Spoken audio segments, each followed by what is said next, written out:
Hay un tema que es cómo se forman esas tasas. Eso es una pregunta, creo que de las medulares que tenemos que contestar. Los mercados, hay diferentes formas de estructura de mercado, no todos son de competencia o competidos.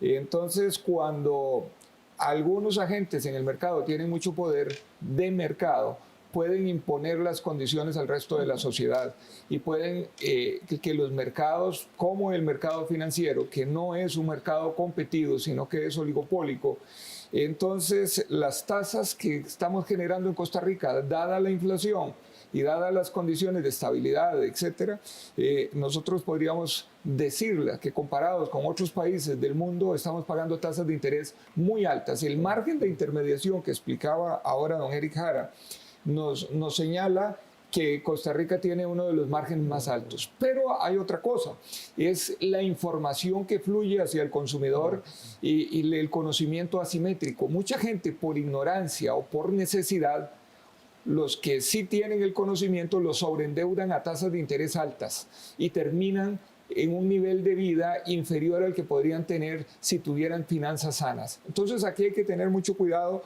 porque se da un fenómeno de sobreendeudamiento que ya está señalando el Banco Central en este último programa macroeconómico, que dice nuestra economía no tiene dinamismo a causa de que las familias tienen poco poder adquisitivo y están pagando demasiado en deuda, y eso le quita fuerza para comprar bienes y servicios y mover el mercado. Cuando permitimos que tasas de interés exorbitantemente altas se den en la economía, entonces hay un mayor esfuerzo por colocar ahí en esas actividades que permiten esas tasas exorbitantemente altas y menos en actividades productivas, porque generalmente esas actividades que pagan más o que se permite pagar más son actividades de consumo, de créditos personales y demás, y entonces el esfuerzo que hacen los actores financieros por colocar ahí se vuelve muy grande.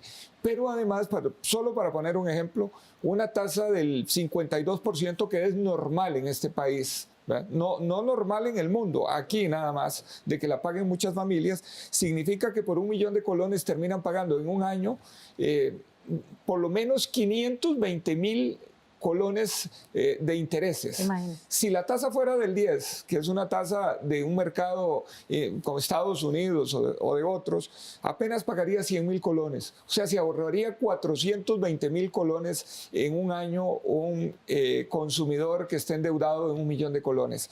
Cuando eso se da, entonces las familias pagando tasas tan altas se ven que pierden gran capacidad adquisitiva y el mercado no se mueve.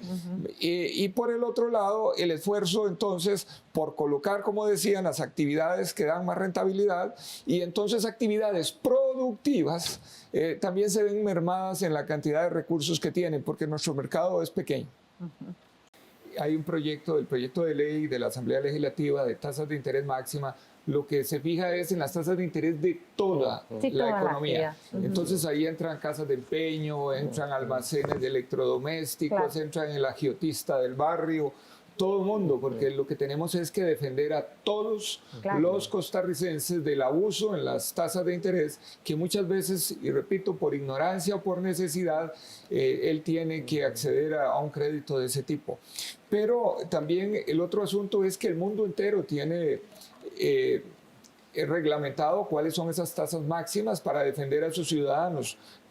Prácticamente todos los países de la OCDE y países en América, también en América Latina como Chile, Uruguay, Colombia, etcétera, tienen reglamentado esto. Y Costa Rica lo tiene tipificado la usura como un delito. Así está en el código. ¿Qué es la usura? ¿Qué es la usura? Que es el abuso en el cobro por una deuda sobre lo que es razonable. Y entonces Costa Rica no tiene establecido ese parámetro. ¿Cuál es la tasa de usura? Entonces tasas del 210 o del 300% en Costa Rica no se puede condenar a una persona por usura, cuando eso es usura. Entonces el Código Penal, el artículo 236, lo tiene establecido como delito. La Convención Americana de los Derechos Humanos que suscribió Costa Rica ya en el año 67 o 68 dice que es una forma de esclavitud Es esclavitud financiera, Claro.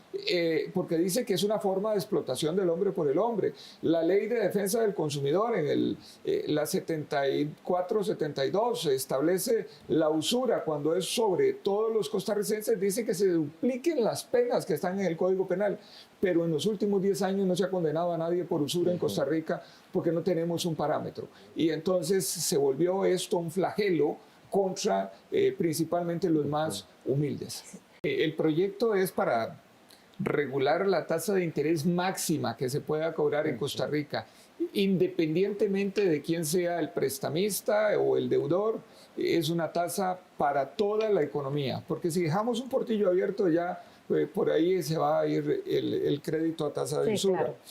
El proyecto lo que tiene es que se regule una tasa que se ajuste a las condiciones del mercado, porque a veces habrá más inflación, etcétera. Las condiciones del mercado cambian y entonces la tasa máxima debe ajustarse a esas condiciones. Lo otro es que sea fácilmente entendible por las personas.